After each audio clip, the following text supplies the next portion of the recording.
Nesse bloco eu converso com o deputado federal Paulo Ramos, aqui no seu gabinete no Rio de Janeiro, mais uma vez aqui presente para informações do que acontece no país, no Congresso Nacional. Deputado, nós falávamos a semana passada, aos 15 dias atrás, né, sobre a questão da relação do Banco Pactual com o Paulo Guedes, com o ministro e tal, e agora uma debandada de duas pessoas que o senhor citou, né? O Samir Matar e um outro que eu não me lembro o nome. É Paulo Abel. Paulo Abel. Né? Ele dizia, o senhor denunciava que havia um processo de tentativa de privatização. E ele sai dizendo o seguinte, que vai ser difícil privatizar. Eles estavam lá para privatizar então, né?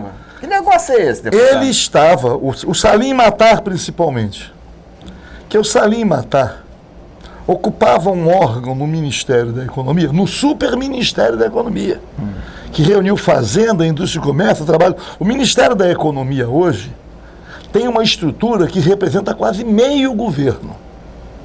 E o Salim Matar era o secretário nacional de desestatização. Ele é dono da Localiza. Ainda chegaram a dizer, ele deixou a vida privada dele para integrar o governo, para colaborar. Colaborar com o quê? Com a entrega do patrimônio nacional por 3 dinheiros. Por espírito público. E o pior, né? O senhor Salim Matar foi patrão do ministro Paulo Guedes. O ministro Paulo Guedes trabalhou na Localiza. Era do conselho, mas da Localiza. Então, não é debandada. Já cumpriu parte da tarefa. Da missão. Claro. E os gasodutos? E a BR distribuidora? Afinal de contas, ele está frustrado por quê? Porque não conseguiu desmontar, não conseguiu cumprir integralmente a tarefa, cumpriu parte da tarefa. E agora também, né, estamos tomando conhecimento que teve o pedido de demissão, a debandada, inclui principalmente o ex-presidente do Banco do Brasil, Rubem Novaes. Ele pediu demissão depois, uma maracutaia que está sendo investigada. O Banco do Brasil entregou para o BTG Pactual um crédito, que eles diziam, de recuperação duvidosa, ou de difícil recuperação, 2 bilhões e 900 milhões por pouco mais de 300 milhões, sem licitação. E o BTG Pactual foi fundado pelo ministro... Olha bem, não, está sendo... Como? Como fazer sem licitação? E o BTG Pactual não só foi fundado pelo ministro Paulo Guedes. Durante anos a fio, ele esteve à frente do BTG Pactual. Mas, inclusive no Chile. Entregar ao BTG Pactual, dessa forma, é quase que uma confissão de cumplicidade. E aí, o presidente do Banco do Brasil, diante do escândalo, pediu demissão. E agora tomamos conhecimento que o ex-secretário do Tesouro Nacional, Mansueto Almeida, vai, sabe para onde? Depois da quarentena? Vai ser o principal dirigente do BTG Pactual. É uma sem cerimônia, porque eles organizaram, estruturaram o governo para beneficiar os grandes banqueiros, os bancos e setores conhecidos da iniciativa privada, para abocanhar parcela de ativos. Eles chamam de desinvestimento. Desinvestimento. O Banco Pactual compra por 300 milhões de dívidas duvidosas. O Banco do Brasil não tinha competência para apurar isso? Como é que é, né? Que negócio? O Banco do Brasil tem um setor... Só para isso, né? Só para isto. Que vinha sendo apresentado como exitoso na recuperação desses créditos. Então, Então, vai ficando cada vez mais evidente. Eu cheguei a anunciar aqui que o PDT entraria com uma ação contra o ministro Paulo Guedes. Porque ele é investigado. E chegou a entrar. Ele é investigado em vários inquéritos da Operação Greenfield. Ele tenta se basear num parecer. Só para esclarecer, essa Operação Greenfield é de quando? Fraudes em fundos de pensão. Ela vem desde 2016. 17. Desde 2016. Mas no final de 2018, houve providências específicas dirigidas ao ministro Paulo Guedes. Para ele ser ouvido, foi aberto um novo inquérito. Já tinha o primeiro inquérito com o envolvimento dele. Foi aberto um outro inquérito para apurar não só a BR Educacional, mas Enesa, o investimento feito numa empresa Enesa, que contou com um outro fundo de investimentos e o fundo de investimento do Paulo Guedes. Mas a Comissão de Valores Imobiliários tenta atestar, dizer que a Comissão de Valores Imobiliários faz parte desse esquemão. Faz parte. Dizer que os investimentos feitos pelos fundos criados pelo ministro Paulo Guedes foram lucrativos. Deram prejuízo nos 2 primeiros anos e depois deram lucro. Essa é a afirmação. E ainda diz a Comissão de Valores Imobiliários que é regra no mercado quem constitui o fundo ser remunerado pelo valor estipulado para o fundo, não pelo valor aplicado realmente. Então você diz assim, eu vou captar recursos para investir no valor de 1 bilhão. Aí vai lá a Petros, coloca 100 milhões, o outro põe e tal, cada um vai colocando. Aí ele constitui aquele... Só que ele não usa. Mas é remunerado em função do 1 bilhão. Ah, porque tem que organizar a estrutura para a aplicação no tamanho de 1 bilhão. Mas não usando, não tem como. Mas o que é que diz os procuradores da República da Operação Greenfield?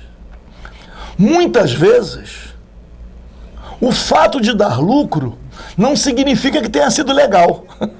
Claro. Porque existem casos em que houve prejuízo e o prejuízo decorreu das questões do mercado. Não foi um prejuízo causado por uma ação deliberada de quem fez a aplicação. Mas não é só a Operação Greenfield.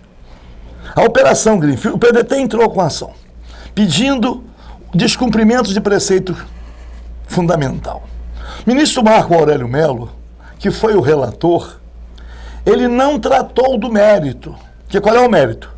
Pedia o afastamento do ministro Paulo Guedes até que houvesse a conclusão das investigações. Por quê? Porque ele tem subordinados a ele grupos, tem subordinados pessoas na ordem hierárquica, cumprindo ordens dele, que tem que prestar informações nas investigações. Pô. Quer dizer, é um mínimo ético que se esperava do governo. E agora, em Brasília, um desembargador do Tribunal Federal do Distrito Federal deu uma liminar suspendendo as investigações da Operação Greenfield em torno do ministro Paulo Guedes. Eu quero ver a ação, né? Cópia da ação que os advogados do ministro Paulo Guedes ajuizaram para saber quais são os termos da ação. Mas o suspender a investigação é uma coisa. Mas tem aquilo que já foi investigado, que não é pouco. Então, nós vamos... Ele suspendeu a investigação, não suspendeu a ação. Não, suspendeu a investigação. Para dizer o seguinte... Não investiga mais nada. Aqui, os advogados dizem que o PDT está agindo politicamente para criar problemas à economia do país. Não é isso, não. Claro que existe, é um partido político. Eu estou no exercício do mandato, sou autor também.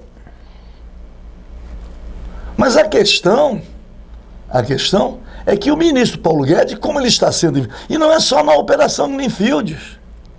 Tem decisões judiciais que na decisão, o magistrado que dá a decisão cita o ministro Paulo Guedes. Tem a Operação Encilhamento, prejuízos em fundos de pensão de vários municípios. Tem lá a garra do ministro Paulo Guedes. Em relação ao Postales, o prejuízo sofrido pelo Postales, estão aí os trabalhadores. Ele quer privatizar os Correios e Telégrafos. O Postal é o fundo dos Correios, né? Então, é tudo, né? É tudo muito mas estranho. Mas o prejuízo do Postal não é de agora, né? Já vem mas o Correio vem sendo surrupiado nisso, né? Por isso que tem a investigação. Já houve, alguns já foram denunciados. Somente os gestores dos fundos de pensão. Anterior ao governo. Não, anterior, durante, as coisas continuam, estão acontecendo. Está acontecendo. Não é não, o que eu digo é o seguinte, quer dizer, essas investigações... antecedeu a eleição. Antecedeu a eleição, antecedeu ao Bolsonaro. Mas o que sucede é que o Paulo Guedes não pode ser ministro, pô. Exatamente. Porque ele estava nisso. Eu não estou pré-julgando, tem que fazer essa observação.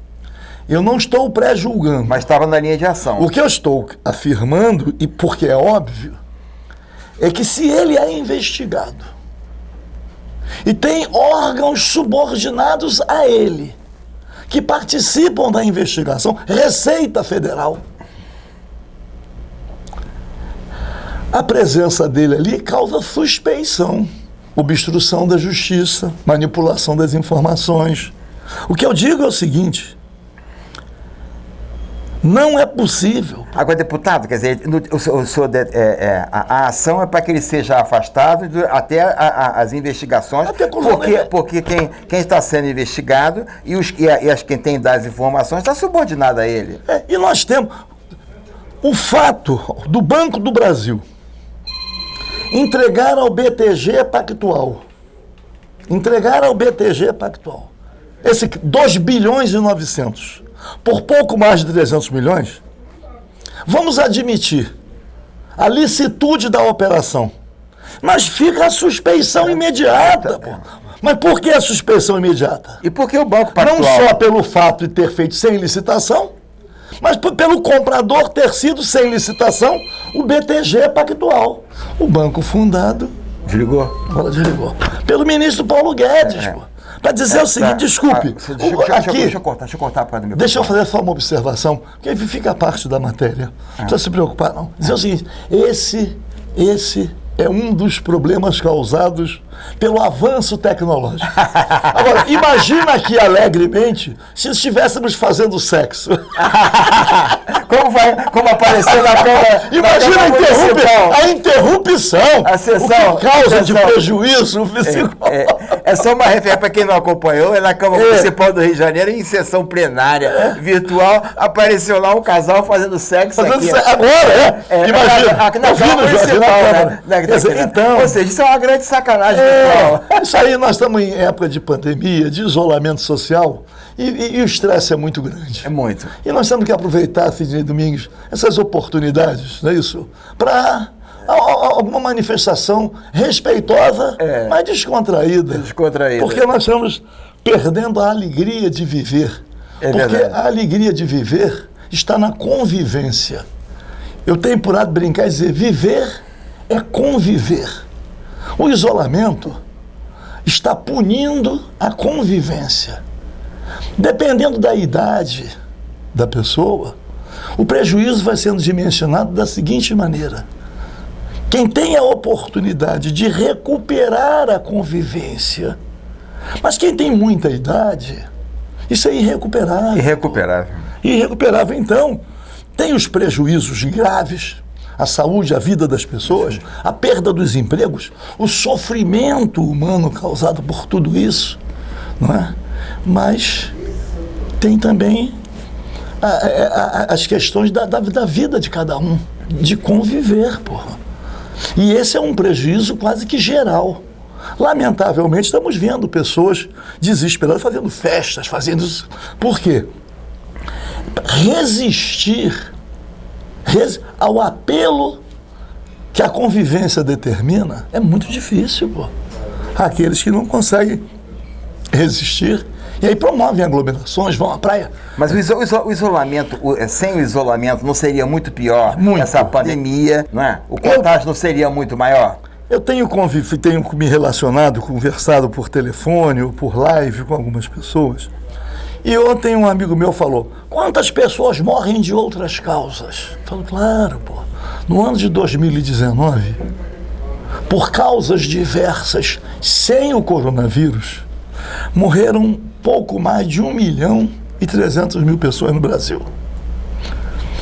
Dengue, zika, sarampo, chikungunya, tuberculose, câncer, AVC, tudo. É tudo. Todas as doenças que estão aí. 1.300.000 pessoas. O que acontece com a pandemia do coronavírus? Na questão da saúde. Mais de 3 milhões de infectados. Significa que esses 3 milhões receberam alguma forma de atendimento, principalmente no Sistema Único de Saúde. Na medida em que há essa pressão causada pela pandemia, privilegiando o atendimento a quem é infectado, ou até quem não é infectado, porque chega ali e não foi infectado. É verdade. O número de atendimentos é muito grande, sobrecarregando a rede de saúde. Deixando de atender, eu quero ver quando sair o relatório das mortes diversas em 2020 no Brasil. Porque diz assim, cirurgias eletivas estão sendo desmarcadas. Aquilo que pode desmarcar. Mas tem muita coisa muito relevante que está deixando de receber atendimento por causa do atendimento câncer, por exemplo, né? Câncer, tuberculose, já tem saído relatórios aí dos setores. Então a questão da pandemia, especificamente na saúde, é a sobrecarga na rede, além das despesas. Além das despesas. Então, não é imaginar, mas se morreram 1.300.000, 110.000 é muito pouco. Mas são 110.000 a mais até agora, mas tem que verificar o número total de infectados que receberam atendimento. Ah, mas curaram. Não, mais ou menos, a maioria dos 3 milhões, dentre os 3 milhões e pouco de infectados, 100 mil. Muitos foram curados. Está bem, ótimo. Aplaudir. 2.900 que morreram, 100 e pouco, né? Não, estou dizendo assim, que ainda tem que acompanhamento. Atendimento. Mas eu digo o seguinte, tá bem, mas foram atendidos. Foram atendidos.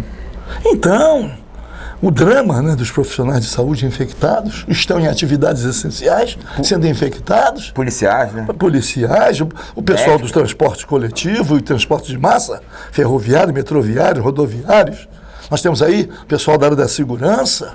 Nós temos aí um universo muito grande, assistentes sociais, pessoal da área de saúde como um todo, morrendo, inclusive. Então não é uma coisa pequena. E não dá mais para transformar isso num embate com o governo. Claro que todos sabem que não houve uma liderança nacional articulando as ações com estados e municípios. Isto faltou.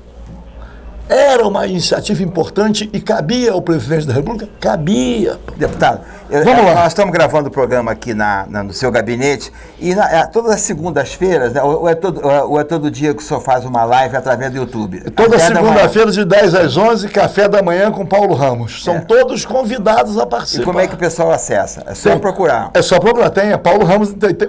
Ô, Geda! Como é que acessa aqui o nosso café da manhã? Deputado Paulo Ramos RJ. Deputado Paulo Ramos RJ, olha aí.